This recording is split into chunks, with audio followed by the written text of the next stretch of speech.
ಇನ್ನು ಸರ್ಕಾರದ ವಿರುದ್ಧವಾಗಿ ಪ್ರತಿಭಟನೆಯ ಸಂದರ್ಭದಲ್ಲೇ ದೋಸ್ತಿ ನಡುವೆ ಬಿರುಕು ಬಿಡ್ತಾ ಇರುವಂತದ್ದು ಕೂಡ ಗೋಚರ ಆಗ್ತಾ ಇದೆಯಾ? ಬಿಜೆಪಿಯ ಅಹೋರಾತ್ರಿ ಧರಣಿಗೆ ದೋಸ್ತಿ ಅಂದ್ರೆ ದಳಪತಿಗಳು ಗೈರಾಗಿದ್ದಾರೆ. ಯಾವುದೇ ಭಿನ್ನಾಭಿಪ್ರಾಯ ಇಲ್ಲ ಅಂತ ಬಿಜೆಪಿಗೆ ಸಂಬಂಧಪಟ್ಟ ಹಾಗೆ ಅಂದ್ರೆ ವಿಪಕ್ಷ ನಾಯಕ ಆರ್ ಅಶೋಕ್ ಹೇಳ್ತಾ ಇದ್ರೆ, ಗೊಂದಲ ಇದ್ರೆ ನಿವಾರಿಸ್ಕೊಳ್ತೀವಿ ಬಿಡಿ ಅಂತ ಬಿಜೆಪಿ ರಾಜ್ಯಾಧ್ಯಕ್ಷ ಹೇಳ್ತಾ ಇದ್ದಾರೆ. ಇನ್ನು ಬಿಜೆಪಿ ಹೋರಾಟ ಇದಕ್ಕೇನು JDS ಅವರು ಬರಬೇಕಂತ ಏನಿಲ್ಲ, ಚುನಾವಣೆಯಲ್ಲಷ್ಟೇ ಹೊಂದಾಣಿಕೆ ಅಂತ ಸುನಿಲ್ ಕುಮಾರ್ ಹೇಳ್ತಿದ್ದಾರೆ. ಯಾವುದೇ ರೀತಿಯಾದಂಥ ಭಿನ್ನಾಭಿಪ್ರಾಯ ಇಲ್ಲ. ಯಾಕೆಂದರೆ JDS ಅವರು ಕೂಡ ಹಿಂದೆ ಇಲ್ಲೇ ಫ್ರೀಡಂ ಪಾರ್ಕಲ್ಲೇ ಹೋರಾಟ ಮಾಡಿದರು, ಬೆಲೆ ಏರಿಕೆ ಬಗ್ಗೆ ಹೋರಾಟ ಮಾಡಿದರು. ನಾವೇನು ಅದಕ್ಕೆ ಅಬ್ಜೆಕ್ಷನ್ ಮಾಡಿಲ್ಲ. ಸೊ ಅವರು JDS ಹೋರಾಟವನ್ನು ಅವ್ರು ಮಾಡ್ಬೋದು, ನಮ್ಮದು ಹೋರಾಟ ನಾವು ಮಾಡ್ಬೋದು. ಅದೇ ರೀತಿ ಒಪ್ಪಂದ ಆಗಿರುವಂಥದ್ದು. ವಿಧಾನಸಭೆ ಒಳಗಡೆ ನಾವೆಲ್ಲ ಒಟ್ಟಿಗೆ ಮಾಡ್ತೀರಿ, ಚುನಾವಣೆ ಬಂದಾಗ ಒಟ್ಟಿಗೆ ಸ್ಪರ್ಧೆ ಮಾಡ್ತೀರಿ, ಚುನಾವಣೆಯಲ್ಲಿ ಹೊಂದಾಣಿಕೆಗಳನ್ನು ಮಾಡ್ತೀರಿ.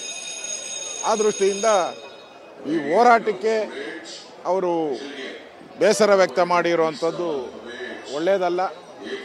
ಈಗಾಗಲೇ ನನಗೆ ಮಾಹಿತಿ ಇಲ್ಲ, ಆದರೆ ಒಂದು ಈ ರೀತಿ ರಾಜ್ಯ ಸರ್ಕಾರದ ದುರ್ನಡತೆ ಏನಿದೆ, ಈ ರೀತಿ ಜನಸಾಮಾನ್ಯರ ಒಂದು ಬರೆ ಎಳಿತಕ್ಕಂಥ ಕೆಲಸ ಮಾಡಿದಾಗ ತತ್ಕ್ಷಣ ಸ್ಪಂದನೆ ಮಾಡಬೇಕಾಗಿರ್ತಕ್ಕಂಥದ್ದು ಒಂದು ವಿರೋಧ ಪಕ್ಷವಾಗಿ ನಮ್ಮ ಕರ್ತವ್ಯ ಇದೆ. ನಾನು ನಿನ್ನೆ ದಿನ ನಿಖಿಲ್ ಕುಮಾರಸ್ವಾಮಿ ಅವರ ಹೇಳಿಕೆಯನ್ನು ಕೂಡ ಗಮನಿಸಿದ್ದೇನೆ.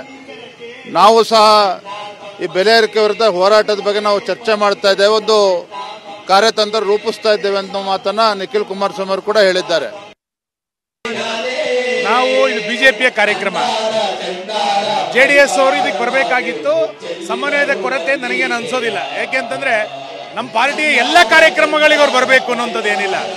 ಹಾಗಾಗಿ ಚುನಾವಣೆಗಳೆಲ್ಲ ಒಟ್ಟಾಗಿ ಹೊಂದಾಣಿಕೆ ಆಗಿದೆ ವಿನ ನಮ್ಮೆಲ್ಲ ಕಾರ್ಯಕ್ರಮಗಳಲ್ಲಿ ಹೊಂದಾಣಿಕೆ ಅನ್ನುವಂಥ ಪ್ರಶ್ನೆ ಏನಿಲ್ಲ. ಹಾಗಂತೇಳಿ ನಮ್ಮ ಸಂಬಂಧಗಳೇನು ಅಳಿಸಿಲ್ಲ.